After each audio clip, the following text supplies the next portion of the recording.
सल्लल्लाहु अला हबीबिही मुहम्मद वालैहि वसल्लम। सलाम हो सैयदना मोहम्मद मुस्तफ़ा सल्लल्लाहु अलैहि वसल्लम पर और आपके आले पाक पर। वेलकम करता हूँ आपको किसान पाकिस्तान के खसूसी प्रोग्राम में। दोस्तों, गंदम के मुतवक्का रेट के बारे में बहुत सारी अफवाहें इस वक्त गर्दिश कर रही हैं। अफवाहें हैं कि गंदम के सपोर्ट प्राइस के लिए 3000 रुपये की समरी अरसाल कर दी गई है।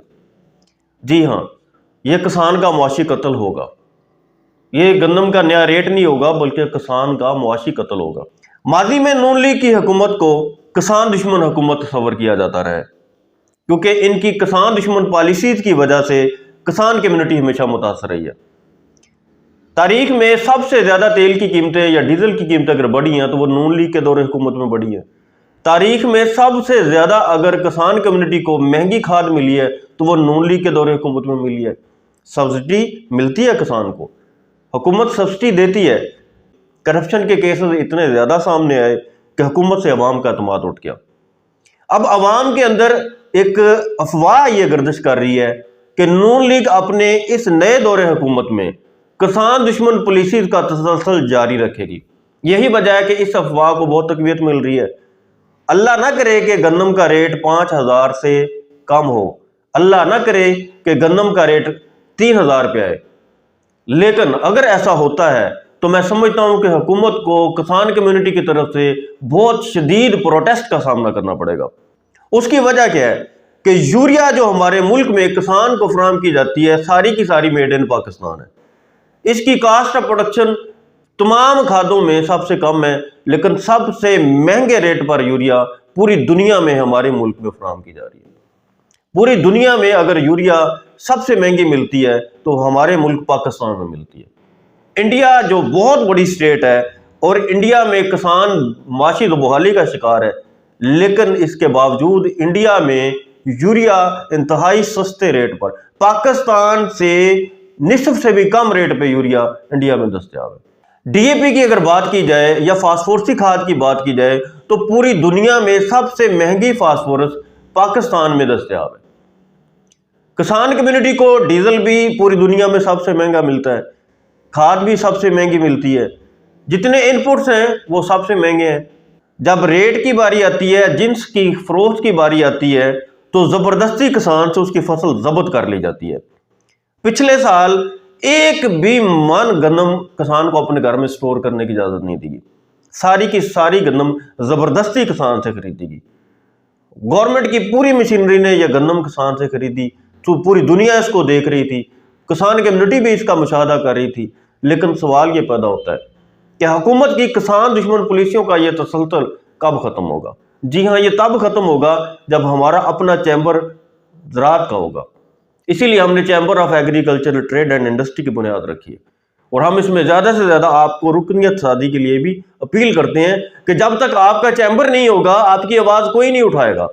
आपका एक सेंटर होना चाहिए, आपका एक मरकज होना चाहिए। ये सड़कों पर आकर जलसे जुलूस करने से, प्रोटेस्ट करने से आपके ख्वाब पूरे नहीं हो सकते, आपको आपके मुतालबात को तस्लीम नहीं किया जा सकता। गवर्नमेंट की एग्जेक्टिव बॉडीज में आपका रोल होना चाहिए, फैसला साजी में और कानून साजी में आपकी शमूलियत होनी चाहिए। और यह तब मुमकिन है जब आपका chamber of agriculture trade and industry मुकम्मल एक्टिव होगा और ये काम करेगा। इसीलिए इसकी बुनियाद रखी गई है। हमने chamber of agricultural trade and industry के लिए दो तरह की रुकनियत साजी की बुनियाद रखी है। एक हम शुरू कर रहे हैं किसान मेंबर की, फार्मर एज ए फार्मर आप उसके मेंबर बन सकते हैं। एक है industrialist, as an industry owner आप उसके मेंबर बन सकते हैं। इंडस्ट्री ओनर के लिए जो रुकनियत साजी की फीस है वो 50,000 रुपये, जबकि किसान मेंबर की रुकनियत साजी की फीस सिर्फ 5,000 रुपये। ये 10 साल के लिए ये फीस इफेक्टिव होगी।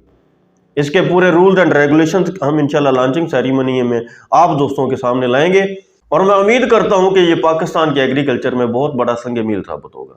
इस chamber of agricultural trade and industry का मकसद यह है कि किसान कम्युनिटी को इनपुट्स मुनासिब रेट में मिले, रेट का तवाज़ुन होना चाहिए, जिन्स का रेट किसान को अच्छा मिलना चाहिए, किसान की इंपोर्ट और एक्सपोर्ट का बैलेंस होना चाहिए। ये ना हो कि जब हमारे मुल्क में जिन्स ज़्यादा हो तो हम बहुत ज़्यादा चीज़ें बाहर से इंपोर्ट कर लें। ये ना हो कि हमारे मुल्क में प्रोडक्शन बहुत कम हो और हम बहुत सारी प्रोडक्ट अपनी एक्सपोर्ट कर दें। यानी इंपोर्ट और एक्सपोर्ट में बैलेंस रखा जाए। एक हमारा सेंट्रल हब होना चाहिए जिसमें सारा डाटा हमारे पास मौजूद हो।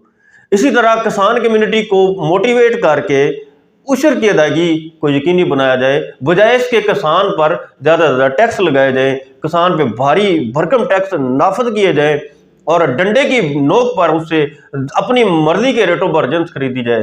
یہ ظلم بند ہونا چاہیے۔ اگر ہم نے غربت ہی ختم کرنی ہے تو ہم عشر لے کر بیت المال میں جمع کروائیں، اس رقم سے اپنے غریب لوگوں کی معاونت کریں۔ میں سمجھتا ہوں یہ سب سے بہترین اسلامی طریقہ بھی ہے، اور اس میں کسان کمیونٹی کا تحفظ بھی ہے، غریب کمیونٹی کا تحفظ بھی ہے۔ آپ سے یہی التماس ہے کہ chamber of agricultural trade and industry میں بھرپور شرکت کو یقینی بنائیں، بڑھ چڑھ کر اس میں حصہ لیں۔ میں آپ کا بیٹا بھی ہوں، آپ کا بھائی بھی ہوں، امید کروں گا کہ ہم زراعت کے لیے مل کر کام کرتے رہیں گے، آپ کا تعاون اس میں شامل کار رہے گا۔ اس کے لیے تعاون بھی کیجیے۔ میں آپ سے اپیل کرتا ہوں کہ chamber of agricultural trade and industry کے لیے آپ جتنا بھی عطیہ دے سکتے ہیں، کیونکہ یہ زکوٰۃ و صدقات سے چلنے والے ادارے نہیں ہوتے ہیں، ان کے لیے آپ عطیہ یا گفٹ دے سکتے ہیں۔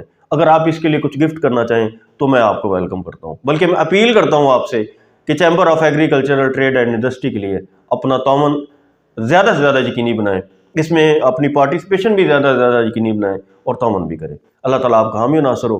شکریہ کسان، شکریہ پاکستان، والسلام۔